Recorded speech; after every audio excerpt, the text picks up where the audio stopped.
slow. With mostly the lid on. That's right. Okay, good. Okay, well, now we're gonna check the pot. Damn. Okay, I think we're ready to go. And how do you know? They all clear. They're getting clear, you see? It's getting translucent, yeah. And you don't want it to start darkening. No color. See, yeah. Okay, what can I pass here? Okay, we need the crawfish. Crawfish comes? Yeah. Okay. Here we go. Oh, boy. And what we got there is about 3 pounds. 3 pounds. Of tails. Tails. We need to add some seasoning. Okay. So we've got some local seasoning here, Yeah, right? well, there's local blended seasonings. How much? I'll let you do it. I'm watching you. I don't usually measure. I'm watching you. I know this goes against your nature. Yeah. You just throw it in there. That looked like a heaping tablespoon to me. Oh, that's another tablespoon. All right, this is going to be spicy. So what's in there? So there's salt and... Black pepper and red pepper. And maybe garlic powder a little bit or something. And then we also have some fresh garlic too, right? Yes. Okay. Might have to add a little water. Do we do that now or later? I would add a little bit right now. Okay. All right, here we come. You say when? That's good. Okay. So we just let this cook nice and slow. Yeah. For what? 15, 20 minutes. Okay. All right, great. Now I know we have to get a few garnishes together, right? Yeah, yes, onion tops. You call these onion? I call these scallions. Onion tops. Okay, well, you got your own way of doing things. Okay, speaking of your own way of doing things here in Cajun country, tell me more about Cajun cooking. Like, what are your other dishes? We love to cook sauce pecans, gumbos, shrimp creole, you know, catfish couvillon, you know, all these different types of dishes. And now, what's the difference between Cajun and Creole? The Creoles use a lot of tomatoes in the different dishes, and we very seldom use tomatoes. Oh, okay. And tomatoes and basil and thyme and stuff like that. We kind of leave that out. Stay away from that stuff. Yeah. Okay. You know. Very interesting. So what else makes a Cajun besides the food? They're born that way. I guess it's our lifestyle too. You know, we don't live a fancy lifestyle, but we live a good lifestyle. You don't live a fancy but a good. Okay, so how do you define a good lifestyle? I'm interested. Everything is surrounded by food. I mean, every time we entertain ourselves, food is involved. You go to the football game, you got to have food. You know, you go to a wedding, you have food. You go to a funeral, you're gonna have food after the funeral. All right, so we got a bunch of parsley chopped, and we need a little thickening, right? Yes. Okay, so we're gonna use cornstarch. Cornstarch. The reason we're doing this is because his lovely wife is gluten intolerant. So for those of you out there who are, this is a good way to go. So we need what? Two of these guys, 2 tablespoons, and then just some water. Yeah, just some water. And we're just setting this up. We won't add this till later. Yes, okay. That's right. And a little bit of water. You say when. Let's try to stir that up and see what it looks like. That's okay. it. That's good. Here, I'll let you do that.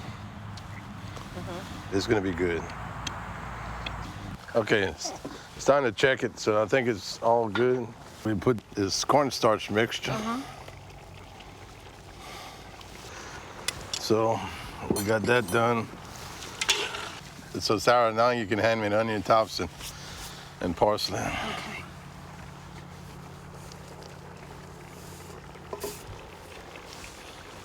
And I'm gonna stir that up a little bit. We got the seasoning right. So you think the rice is ready? Oh yeah, the rice is definitely ready because it was steaming a while ago, so. I get that. We just need a little taste right now because we're gonna have our guests coming soon. Yeah, yes. Okay. Oh, look at how perfect that is. I understand sometimes you make this and serve it on a steak for your son. Yeah, for special occasions. That does seem a little over the top to me. That's definitely surf and turf. Here's your spoon. Yeah. Okay.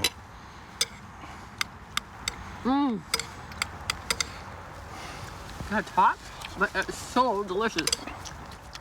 I love the seasoning. Thank you. Okay, now that we got everything ready, we're gonna get ready for our guests. I think so. All right.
there's one thing they know here in Southwest Louisiana, it's how to eat and how to party.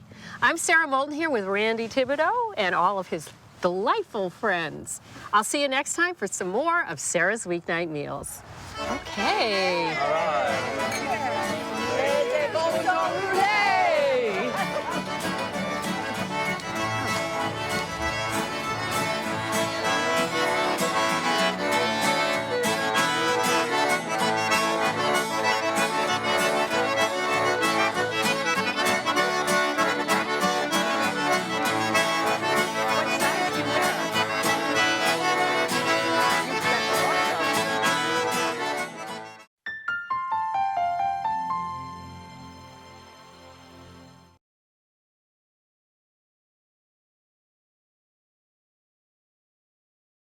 Welcome to my kitchen.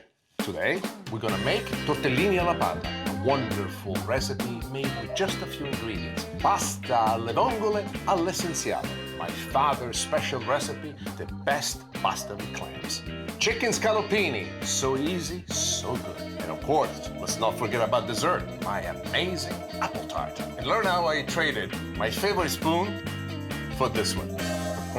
Come for the recipes, stay for the stories.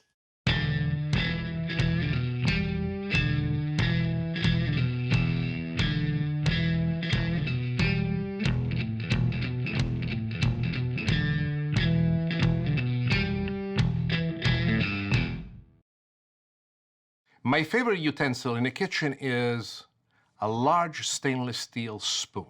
Why? I love the spoon because it becomes an extension of my own hand. And the way in which I touch and I turn the ingredients into the pan is as if my own fingers at the very moment are making connection with what is cooking.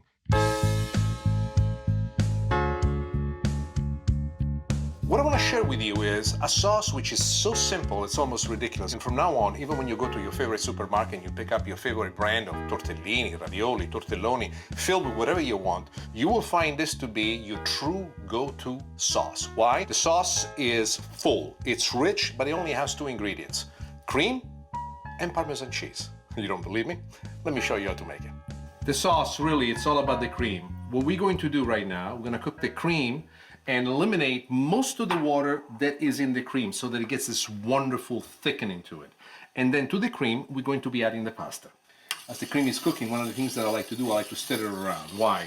I notice when there's too much heat and the cream could burn, and yes, by the way, the cream could burn. If that should happen to you, one of the things that you can do to bring the cream back into its whole former state is to add a couple of spoons of the pasta water.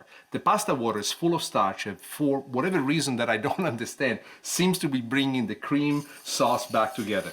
But it will only do it for you 3 times. After the 3rd time, there is no way you're bringing it back. And I want for the cream to be this slight, comfortable flow on the outside that will thicken up later on with a little bit of Parmesan. Now look at this. The cream already is starting to reduce inside. You see the water evaporating through the steam. It's becoming thicker and thicker. When it gets to this point, don't get too cocky. What I want you to do is to lower this to medium low. And now it's time for us to add a tortellini.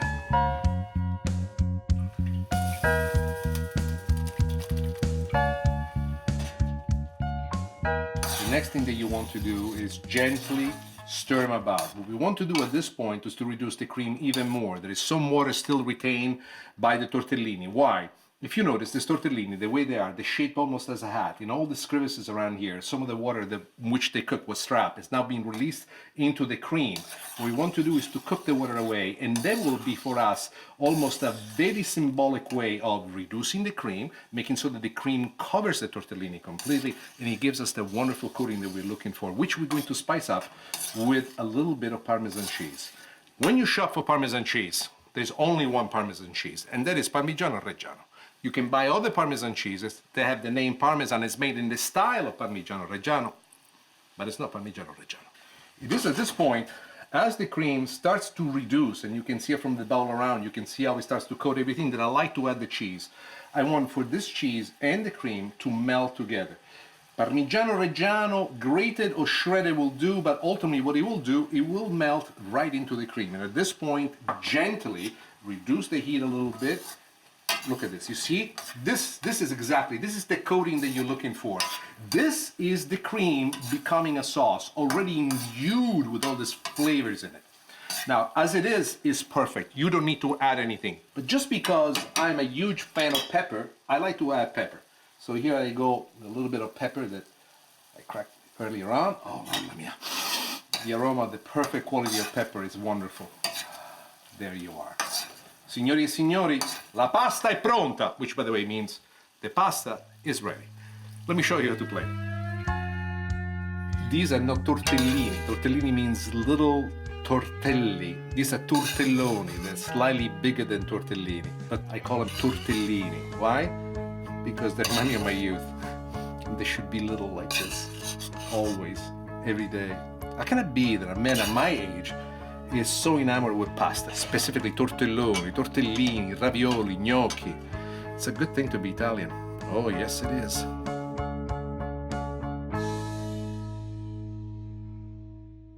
That spoon, to me, is more than just a utensil. It is almost an embodiment of my thoughts, the ways in which I look at things, and it gives me a connection between the ingredients, the moment of cooking. And people say, but why? Why you have such beautiful non-stick pans? And I adore my non-stick pan, but that spoon and I, we're married. Pasta, le vongole all'essenziale. Don't try that without proper training. All'essenziale means in the essential way. It was my father's vision to try to figure a way to cook shellfish, actually for the matter all sorts of fish, with a very basic essential flavoring that runs into it.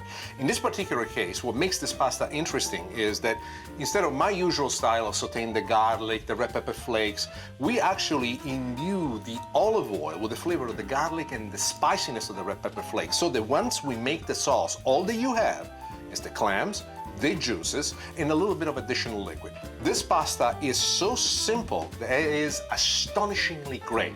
Enough said. How about I show you how to make it? It is in this olive oil where we will cook the clams. So the flavor that comes out, the personality of this dish, the secret of this essential taste is in the olive oil. And of course, fresh clams. When you add the clams to the hot oil, keep in mind that it would be best that you drain the clams real well. As a matter of fact, one extra step that I do when I make it at home for myself is to kind of put them into a towel and just let them dry out. Because if you have too much water in there, cold water hits the hot olive oil, it will be almost like a splattering explosion going everywhere. Is it going to ruin the flavor? No.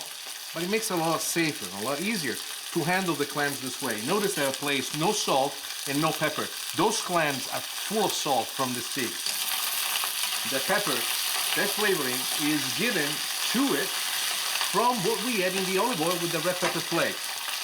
It is at this point that I like to add parsley, and you can use chicken stock or the water in which the pasta has cooked. I'm gonna bring this to a boil and we're gonna cook it until the clams are completely open. And why is this important? Inside the clams, trapped between the shell, there's an enormous amount of juice. This juice is at the essential part of the sauce. Now, this juice is basically on its own already full of salt, the salt of the ocean. As it meets with the olive oil and the infusion that we have with the garlic and the red pepper flakes, the sauce is opening up. As it cooks at the same time and reduces, most of the water evaporates, and what is left is the essential flavor. Now, you want to wait until all the clams have opened up. Those that have not opened up, those are the ones that you want to get rid of. You'll notice that some of them open faster than others, but wait until all of them have opened up. Give them a few moments, and if they don't open, it means that those clams actually are dead. They need to be getting rid of. If the clam does not open, it is not good to eat.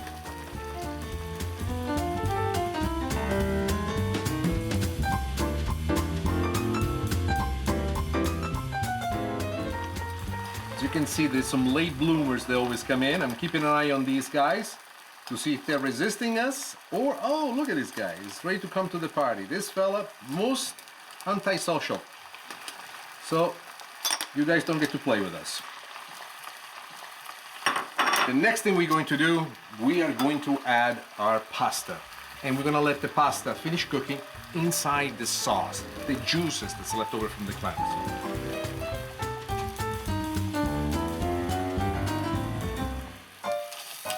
I've undercooked the pasta just like I've done with many other pasta recipe, I cooked it beyond al dente. It still needs 2 or 3 minutes. The reason why I've done that is because I want the pasta to pick up this flavor. I want this juice that you see right in here, not just to be on top of the pasta. I want this juice to be into every bite that you take. And then at that point you have, I don't know how to tell you this, it's this element, this joy of, it makes you feel great inside, where the flavor of the pasta and the clam has become one. And it's in this essential rendition of pasta alle vongole that I find this enormous happiness. First, because I'm in love with clams. Second, because by following this very simple technique, I'm able to bring out the very best of me. I believe that every dish that you make ultimately has an aspect of who you are, what you believe in, how you feel about the world, how you feel about life. And pasta with clams, I would say, is the flag of my passion, if I can say so. Plus, it reminds me of Sicily. Specifically my dad. The pasta is absolutely perfect. I turn off the heat, let's plate it.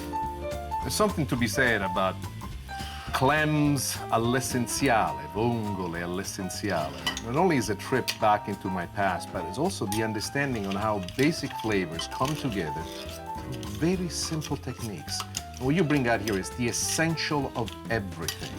I love this clams and the juice that pours down. This came right from the clams. There was nothing added except just a little bit of love. This is pasta with clams in its best possible fashion and way.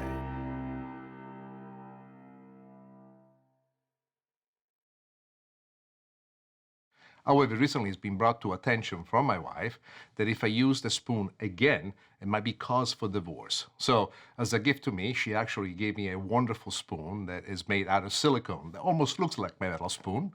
It works almost like it, but it doesn't ruin the pans.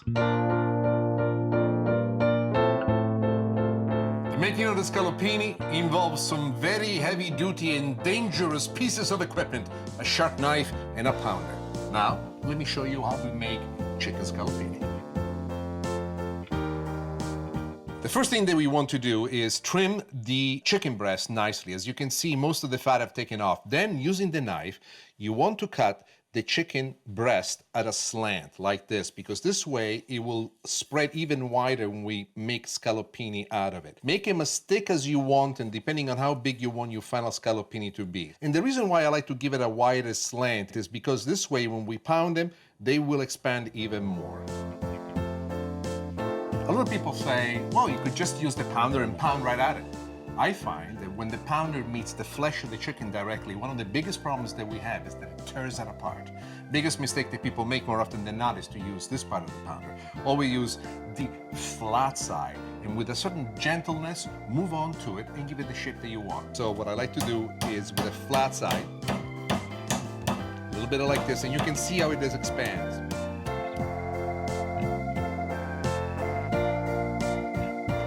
We have pounded all the scallopini to perfection. Now I want to put them into this plate, and I want to show you a very simple technique on how to flavor them and how to actually run them through the flour. The part of the flour is very important. First, I like to get them off the cutting board just like this.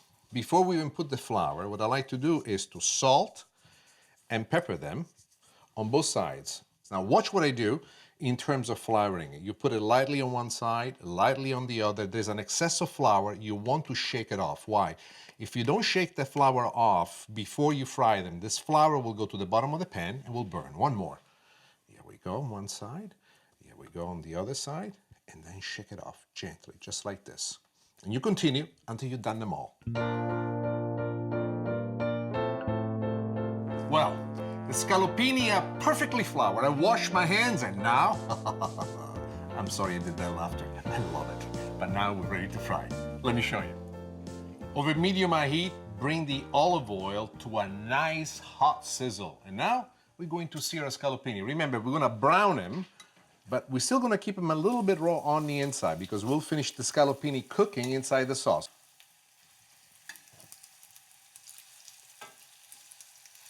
One of the great things about the scallopini is that by browning them on the outside, we are searing all of the important juices on the inside. So when they will braise into the sauce will not only coat them on the outside, but exchanges wonderful elements of flavor. Think of yourself as if you're a painter, and the ingredients that you use in the making of the recipe are these beautiful colors that you can see in your eyes, you can feel in your heart, and you can imagine. Cooking is like painting. When you turn the scallopini, always make sure that you turn them away from you. Why? If I was to drop this, the oil will splash outward in that way, never toward me. Hot oil like this, if not careful with, burns. How do I know? I had my few moments where I learned my lesson. Give it no more than another minute, and this part of the browning of the scallopini is done. We got the perfect consistency that we want, and now we take the scallopini and we move them away, put them back in the plate, and in the pan where we cook the scallopini, we're going to make the sauce. Now, before we get started, one of the things that I like to do is to take some of the oil in which we cook the chicken out of the pan.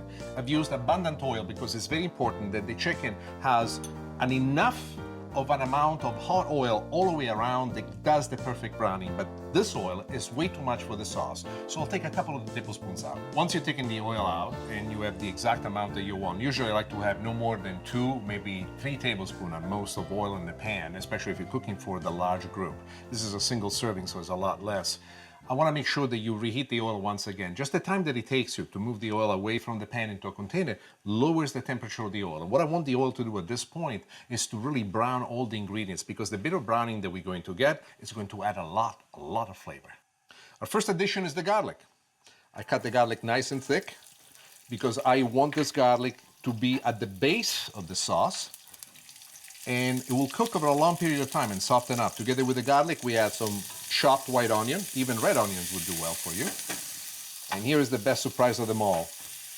These are sun-dried tomatoes that are packed in olive oil. I drained the olive oil, and now we're adding the sun-dried tomatoes to the sauce, and this will make a fantastic base for us. Why do I like sun-dried tomatoes? What makes them unique?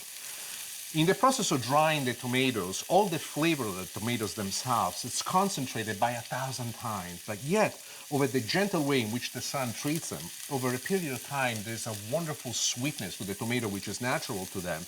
And in this form, they have a pop of flavor, a presence of their own, and they have the ability as a glue to build a base that accepts all these other flavors and brings them to the next level. While the tomatoes are cooking so nicely, the next thing that I like to do is to add the parsley. If you don't like parsley, one of the things that you can substitute it with would be basil. That's an excellent addition, the aroma that we have in here. You notice that at this point, I'm not putting any salt or any pepper. There's quite a bit of salt within the context of the sun-dried tomatoes. And what I like to do instead is wait until the sauce comes to the very end and then taste for the amount of salt and pepper. And if I feel at that point to add some more, I do. Once you add too much salt, you can't go back. It is at this point that I like to add a little bit of white wine.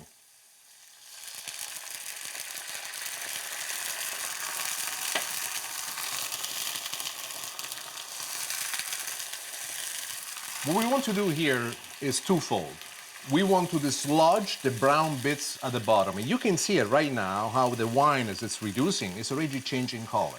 Unbeknownst to you, many of the juices of the chicken, which we had previously cooked into this pan, have reduced to such an intensity that they're stuck to the bottom of the pan. Now, this is a wonderful non-stick pan, but you still have a wonderful resolution of these juices at the bottom. The wine frees them and renders them liquid again and makes them part of the sauce. And this is an additional flavor which is essential to the success of this dish. Once the wine reduces almost to a glaze, is the moment for us to add the other ingredients. What I like to add at this point is chicken stock. And after you add the chicken stock, a few spoonfuls of peas. You can use fresh peas or frozen peas. They will cook in the sauce and give us exactly a wonderful combination of extra flavors. They have the sweetness of the young peas mixed together with the wine, with the stock. All these elements are coming together and releasing within the context of the sauce their own personality. If you do your job right, all these personalities will be like notes within the context of a song or a melody, and together you will have music. If you push too hard one side, or if you push too hard the other side, and all these elements don't come together, then you have a sauce that looks beautiful, but doesn't taste as good as it looks. And that is always what you want to avoid.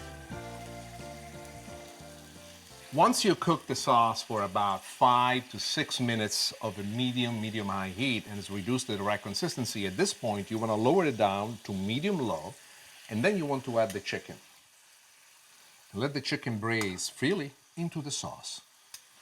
How much time? It depends from the scallopini that you had.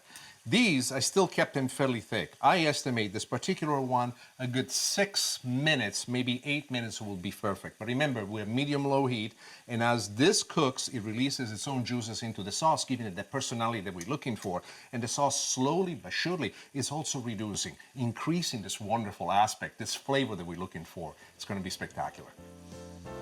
The last addition that we're going to make to the dish at this point is the addition of the butter. What I prefer to use when it comes to butter is non-salted butter or unsalted. I call it non-salted. Drives my wife crazy every time I do this. It's, for God's sake, Nick, you've been in America all this time and speak English. I go, I got an accent, and it's cute. Sometimes it works. Most time it doesn't. Now here we go. Ooh, mamma mia, perfetto. We turn off the heat, and now we're ready to plate. Plating to me is the aspect that I love the most. I love the most because it's the moment in which this vision that I had inside my own head finally comes together into a reality. What I love the most is the sauce. I like to put the sauce all the way around. Now, there's always a fight at my house between me and my wife. My wife always tells me at this point I should stop. But I say, how can I stop? I want to put a little bit more garlic right in here, and then a little bit of sun-dried tomatoes right in there so you can see it. And then at this point she smacks me on the back of the head and says, enough is enough! But I cannot stop. This is exactly what I want. Scallopine di pollo, sun-dried tomatoes, peas, and garlic alla stellino. Enjoy.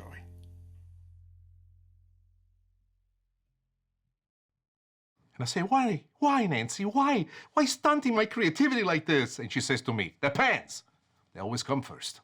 This way, they will be with us forever. And I have to listen.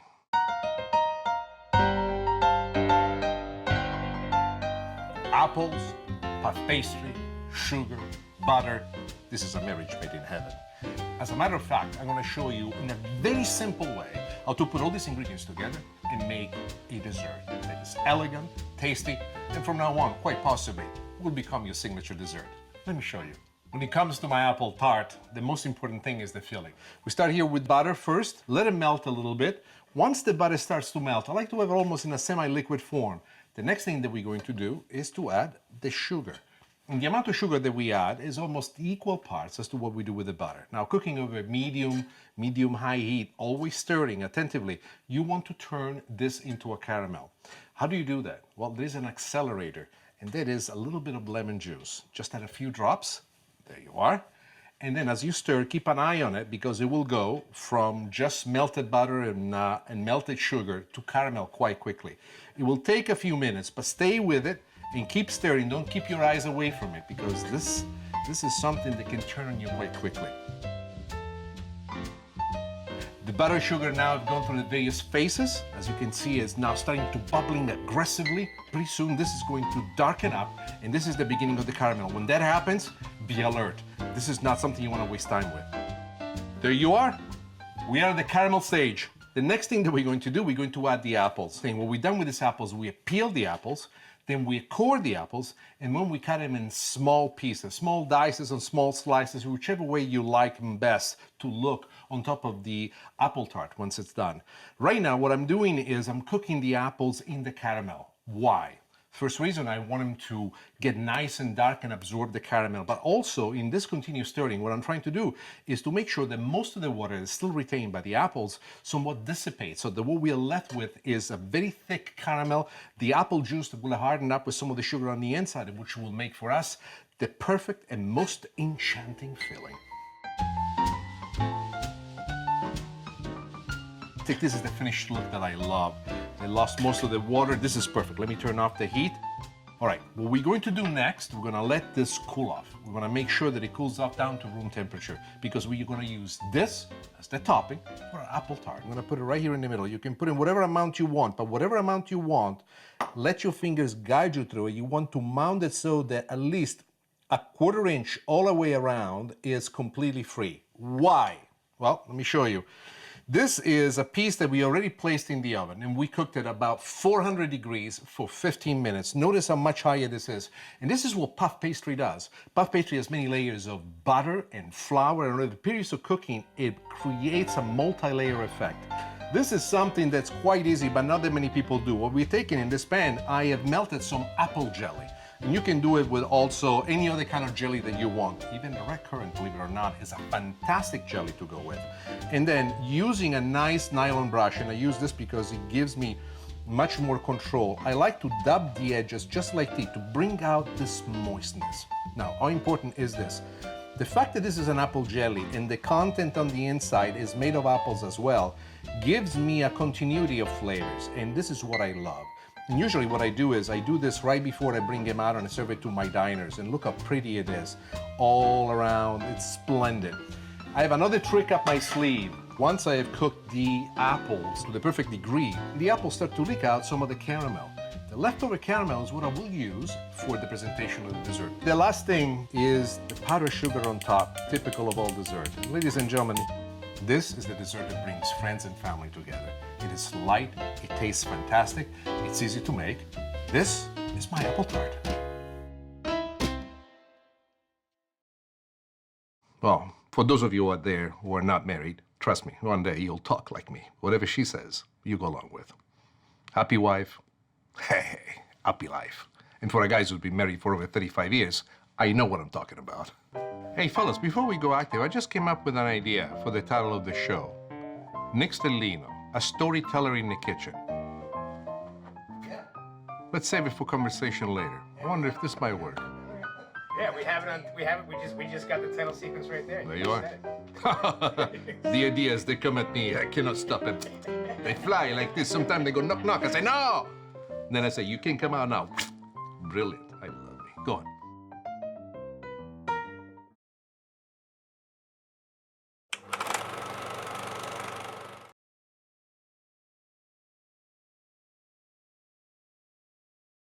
Benvenuti in cucina.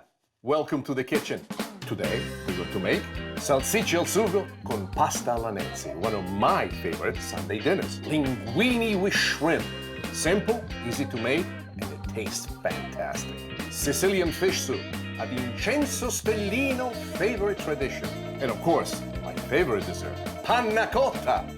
Learn the difference between an Italian and Italian-American. Come for the recipes. Stay for the story.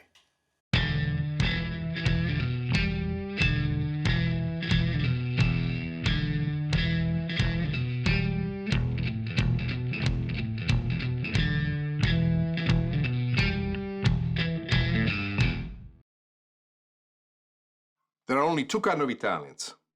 Italians and Italian-Americans.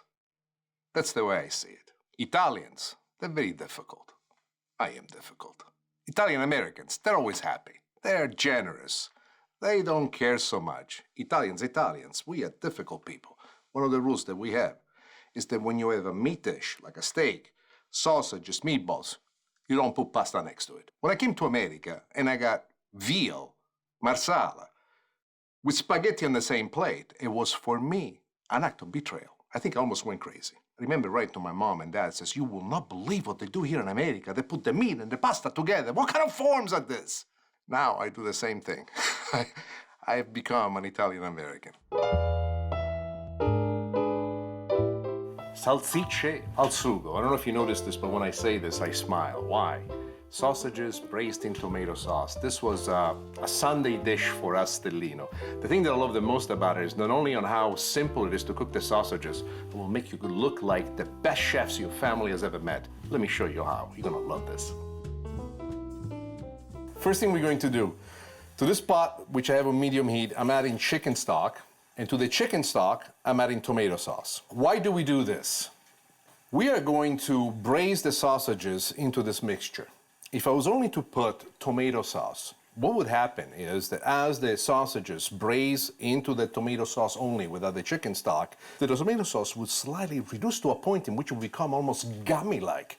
It is at this point, before it starts to boil and pop all over the place, that we add the sausages.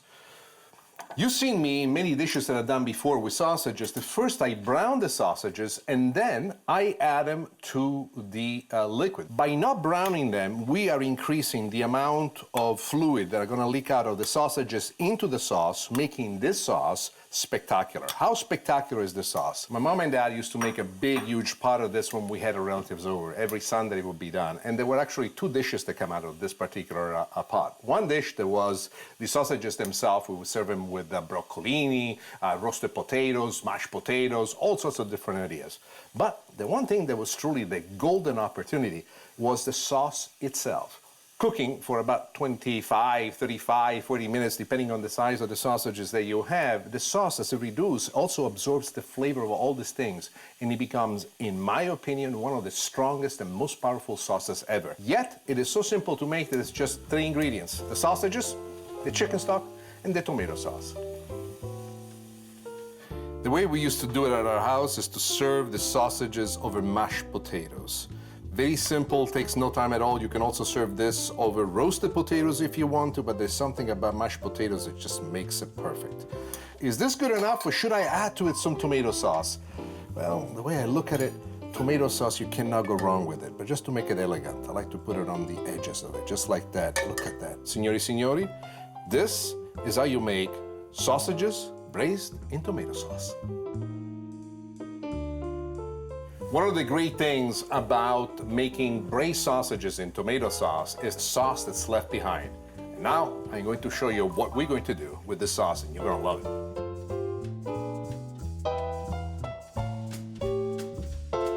The first thing that I do, I add it to the pan, and there is no addition of any other ingredients. I know that all the time that you guys have seen me do sauces before, you always see me adding a little bit of this, a little bit of that. The sauce needs nothing.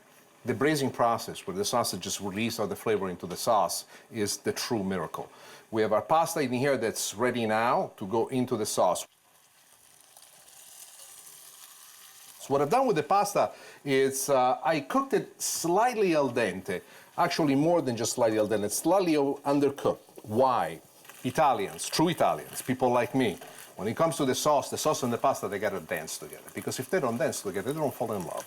And when they fall in love, it's the most beautiful thing that there is. You notice how much sauce there was in there before and how the sauce now is being completely glazed, absorbed, and it's coating the pasta just perfectly well. I love this. This is exactly where I want to go. And the beautiful thing of having something like this is that if you should say, I would like to add a little bit more tomato sauce. There you are, a little bit more tomato sauce. We turn it with this one. Now, if we wanted to, it is so flavorful, the sauce, that we could serve the pasta exactly like this. But I would like to give you another addition. This addition is based on the impressions that my wife had when she came to Sicily. So I call this pasta lavensi because once that I didn't feel like cooking, she says, you know what? I'm gonna make this pasta your mom taught me how to. And she made me this, and it was wonderful. What is this? Let me show you. The addition is ricotta cheese. Now, my wife was in love with Sicilian ricotta. Sicilian ricotta is nothing like what you get here. Sicilian ricotta is in itself a work of art. The reason why I like the ricotta is because it gives the creamy finish that you would get with cream, but without the heaviness, and yet has a great flavor of its own. Once the ricotta melts perfectly into the pasta, we pretty much have what we want, but this is not finished. No, my wife is a woman with many ideas, and she said, one more thing, cheese. Now, in her case, she added Parmigiano Reggiano, because my wife likes Parmigiano. Me, on the other hand, I will add pecorino, because pecorino is the true Sicilian cheese. So here we go with our pecorino. Now, you might have noticed this with a slide of the hand. Underneath, I turned off the heat altogether. The reason why I do this is because I do want the cheese to melt, but I don't want it to stick to the bottom of the pan. Oh, mamma mia, che romantico, che bellezza. We're ready to plate this. Let me show you how. Plating this pasta is one of the things that gives me enormous pride. It gives me pride because this is a pasta that my wife made for me, based on her experiences from her trips and her travels to Sicily with me. I love it. I love it because not only is it spectacular and it tastes great, but it's simple to make. And there's something unique in the simplicity of beauty, exactly like her smile. When she smiles, she looks exactly like this pasta. And as far as I'm concerned, there's nothing more beautiful than something that looks so close to my wife's smile. Signori e signori, here it is. This is how you make pasta alla Nancy.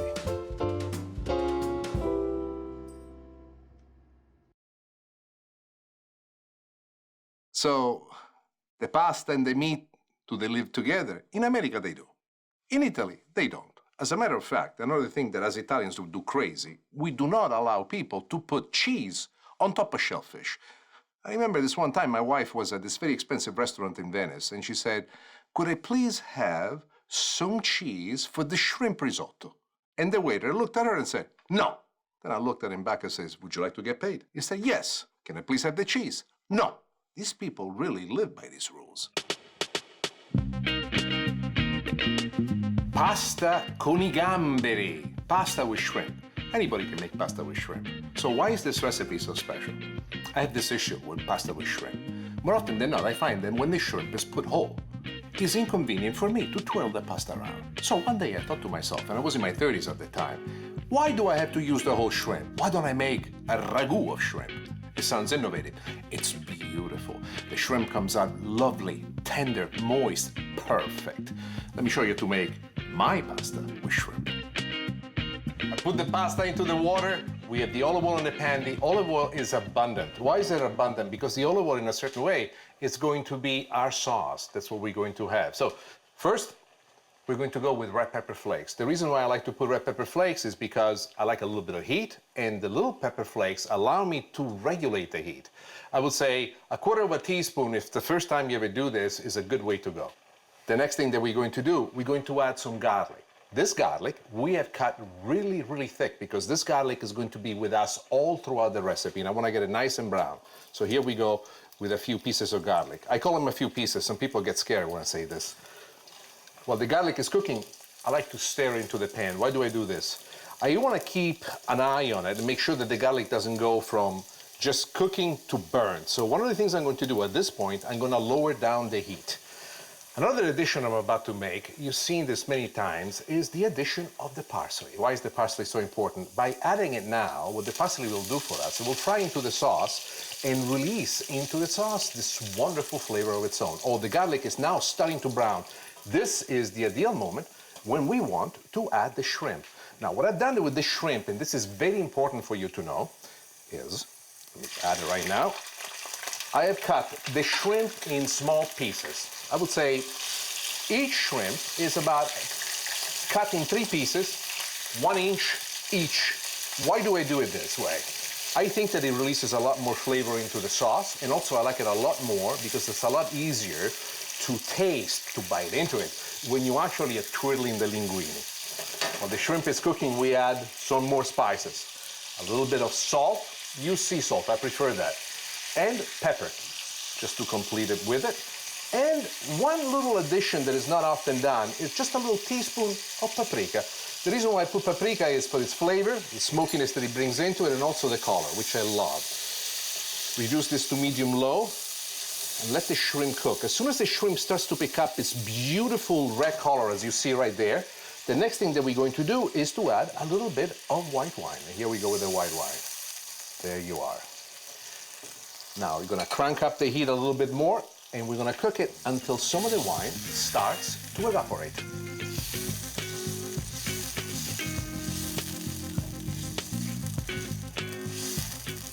The wine now is nicely reduced. I'm going to let it simmer. In a few moments, we will finish the pasta cooking into the sauce.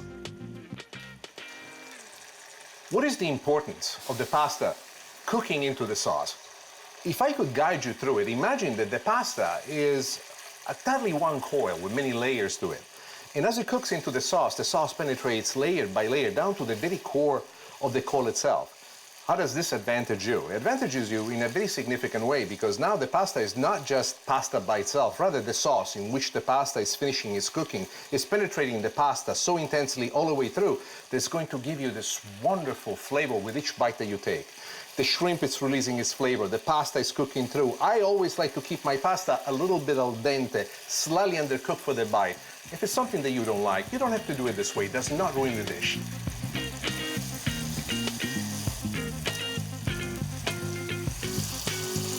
One last touch that I like to make is a little bit of butter.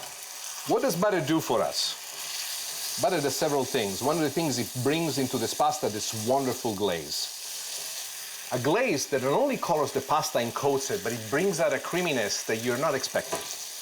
Turn off the heat now altogether. It is at this point that I like to add a little bit more parsley, just like this, for color. The pasta is ready to be served. Let me show you how to plate it. When plating this pasta, I think to myself as if I'm a painter in the making of something spectacular. What I like to do is to put the pasta right into the middle, and then using another one of my favorite tools, a nice large spoon, I like to cover the top of the pasta with a shrimp. It's like painting something. You can already see every single bite that you're going to take, the juice that it does have, the creaminess of the wonderful, wonderful butter that is coating every bite that you will take, and this little shrimp that will make you sing forever. This is the kind of pasta that's going to make a little Italian out of you. Ladies and gentlemen, this is it. This is how you make pasta with shrimp.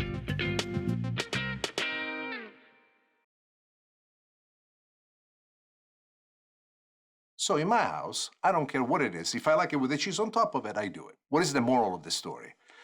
I believe that freedom, above all, and freedom of choice, even in eating, is far more important of the rules that are set up from wherever it is that we come from. Sicilian fish soup was a very popular dish in my house. Well, just about every Sicilian household, fish primarily was the mean of protein. This particular soup is unique because first, it's very simple to assemble. Ingredients that you find at your local supermarket, techniques as simple as 1, 2, 3, average pots and pans you have at home. But there is an addition about this, curry. Curry, you might say. How did a Sicilian come up with curry? My father had taken extensive trips up to northern part of Europe, and one year he come back with this curry spice that we never heard of, and he used it on everything, including spaghetti. Now, that was a problem. However, he redeemed himself, and the way in which he redeemed himself is by adding curry to this wonderful Sicilian-style fish soup. I guarantee you that once you try it, you will never go back to any other version that you know. The oil is nice and hot. We're gonna add some garlic. While the garlic is cooking, we add a little bit of red pepper flakes to enhance the heat. And as soon as that starts to pick up a bit of brown on the garlic, immediately we go with the onions. Stir the onions around. What we want to do right now is to have the onions melt into this. This is the base for the soup. Why is this base so important? Let me add a little secret to this. This is a little touch that I'm gonna add of curry. Why do I add it at this point and not later? I find that when you add the curry during the cooking together with the onions and the garlic, the heat makes it bloom, blossom. It opens up this wonderful flavor. At the same point, we add now a little bit of parsley. I want the parsley to fry into this base and to create for us what we want. Notice that I'm keeping this right now medium-low heat. I want the onions to melt. One of the biggest mistakes that people make when they cook something like this, especially the base of it, is that they cook it on such high heat that they burn the base. That is usually the difference between having patience with something or being in a rush. When you cook, don't be in a rush. Have patience. Life is beautiful. It tastes better when it's done right. At this point, I crank up the heat once again because the next thing that we're going to do is the addition of the mussels. And together with the mussels, I'm going to add the calamari. Calamari, I have both things, the heads and the tentacles. Why am I adding the calamari and the mussels at this point? This is very important. The calamari are wonderful. One of the great things that the calamari flesh does is absorbs the flavoring which is cooked. So right now, what you will notice is the little soft rounds are starting to curl up, become a little bit harder. As they do, they pick up all of this wonderful melange of flavor that's in here. One by one, they're starting to taste better and better and better. And also they need a certain length of time to cook to the point that finally they melt into your mouth. Calamari that are not cooked right tend to be very tough. This way is one excellent way for us to keep them together. What I love to do at this point is to also add wine, white wine. Whatever white wine you might want is fine. One thing I would not recommend is red wine. I've done it before by not using wine and using brandy instead, and I must tell you, I was very happy and very satisfied with the flavor that we had. So at this point, we just want to cook all this, just bring it around, and just make sure that all of those flavors are involved. And look at this point, already some of the mussels are opening for us, and keep this in mind.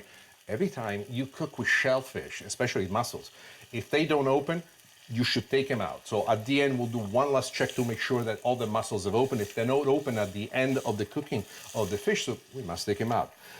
Let's go now with the other additions of what we need to do. A little bit of tomato sauce. And then we go with a little bit of fish stock, which I happen to have.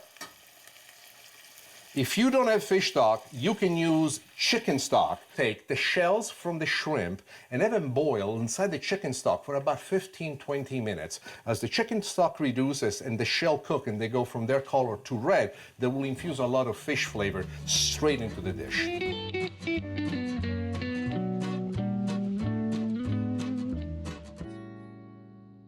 All right, as you can see, the mussels are starting to open up nice and beautifully. At this point, we add the other ingredients. First, we go with the shrimp.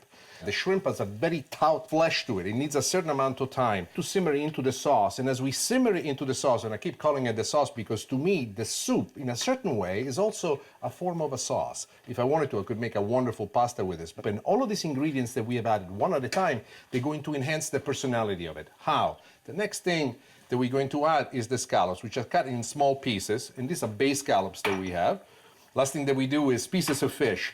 You can use just about anything you want. Cod is great, you can use halibut. What I propose never to use is actually salmon. Salmon is a very aggressive fish, in spite of the fact that it's a beautiful fish and I love. If you were to add it to this particular soup at this point, it could completely overtake the soup with its own flavor.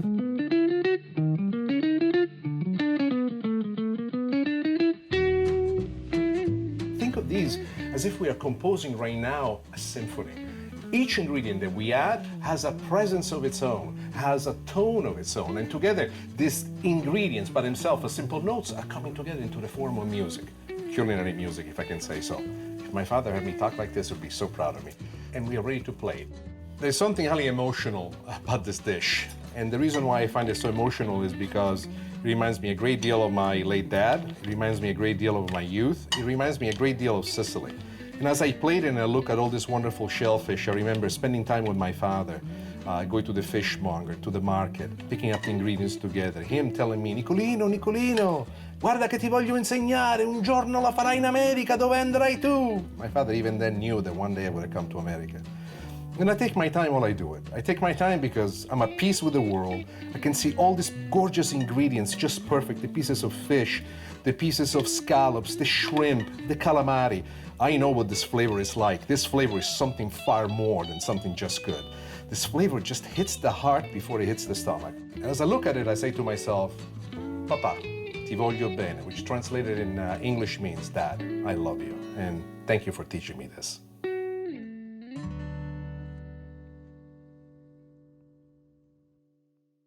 Whenever I cook for myself or I cook for others, one of the things that I keep in mind is that whatever I think is what I think. But if I have a guest in my house, if I have a paying customer coming to my restaurant, they should have what they want, the way that they want it. And what I love about the Italian-American way of thinking is to always find a way to make everybody happy.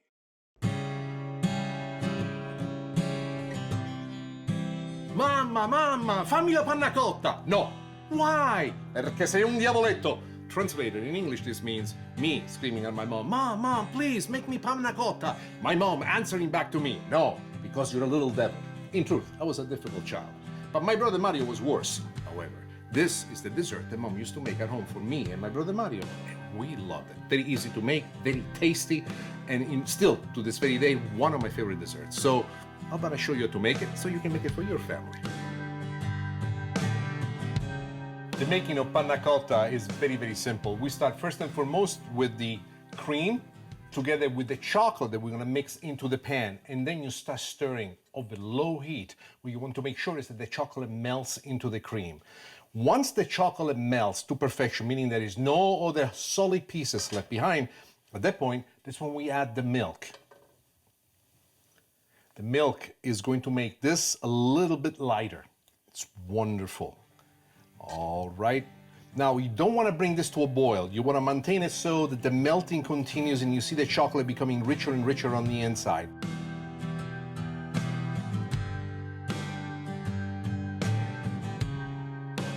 Two more additions that we need to make. The first is the addition of the gelatin. What have we done with the gelatin? We've taken the gelatin powder, and we place it in a small container. We cover it with about 2 tablespoons of water, warm water, just so that the gelatin activates. And now it's time for us to add it to this chocolate mixture and let it come together. Once you add the gelatin, be attentive because the gelatin is still somewhat solid. So make sure that the gelatin completely melts because ultimately the gelatin is the bind that will make this particular liquid panna cotta into a nice, wonderful dessert. You know, if it was me, I could eat it right now. One last addition that I like to make at this point is sugar. We have enough sugar already as it is into the chocolate, but as far as I'm concerned, a little bit of sugar is always better.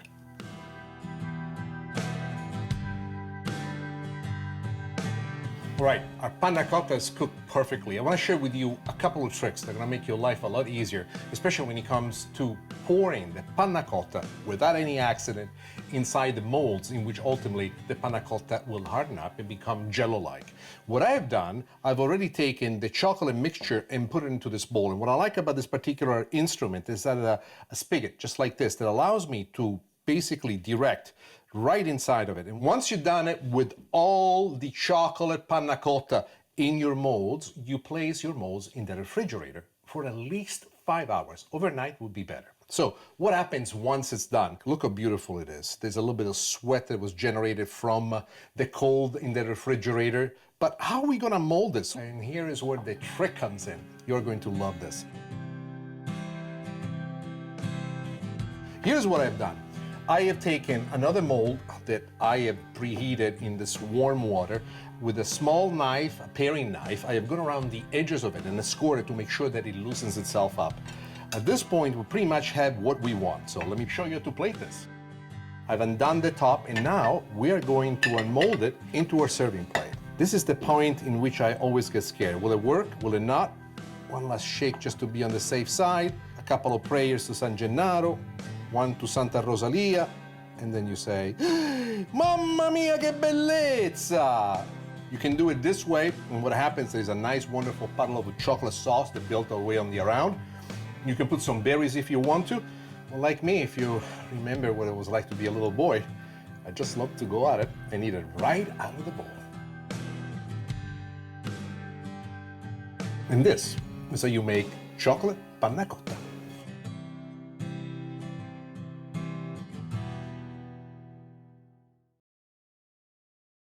So I do believe that the Italian-American way, in my own mind, it's a better way. Might not be right all the time, but there's something for everybody. Yeah, I'm an Italian-American, and I like that. What if it doesn't work? What's gonna happen to Stellino? Don't worry about me, because even if it doesn't work, I'm still gonna eat it. And I'll say, 1, 2, 3, and then you got to give it one last push that says, please come out. How do you do it? Gently like this, and then we lift it and we say, Vieni, vieni, vieni, vieni, vieni, you son of a...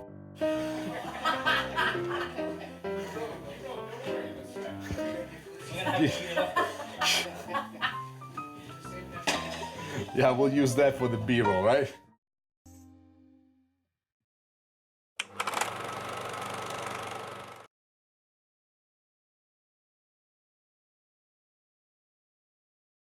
Having a bad day? I'll fix that for you. Come cooking with me in the kitchen. Today, we're going to make lenticchie brasate, braised lentils, an old-fashioned recipe made simple. Cavoli arriminati, mixed up cauliflower, a Sicilian specialty you never seen before. Pasta con le zucchine, a wonderful way to make a great pasta with just using zucchini and garlic. And learn how raising a family is like growing a garden. Come for the recipes, stay for the story.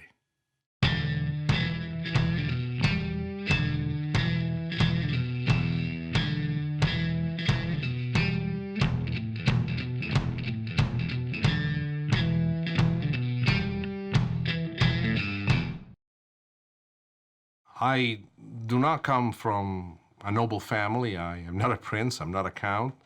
I play in my head the fantasy that I could have been, and the truth is that I come from a family of farmers. My father was the first one, after many generations of farming, who for the first time attempted to do something outside of the farming business and create for himself a business, an enterprise that was no longer dependent on the favors brought upon by the seasons changing. Instill in me and my brother this instinct of being self-reliant, of understanding how to sell things, how to create a business plan, how to create something that would last, where we would not need to be employed by others, and we would find in ourselves our own freedom. Lenticchie brasate, braised lentils. These lentils are brought to a whole new height when sautéed together with a mirepoix. Very simple to make and very tasty. Let me show you how to make it.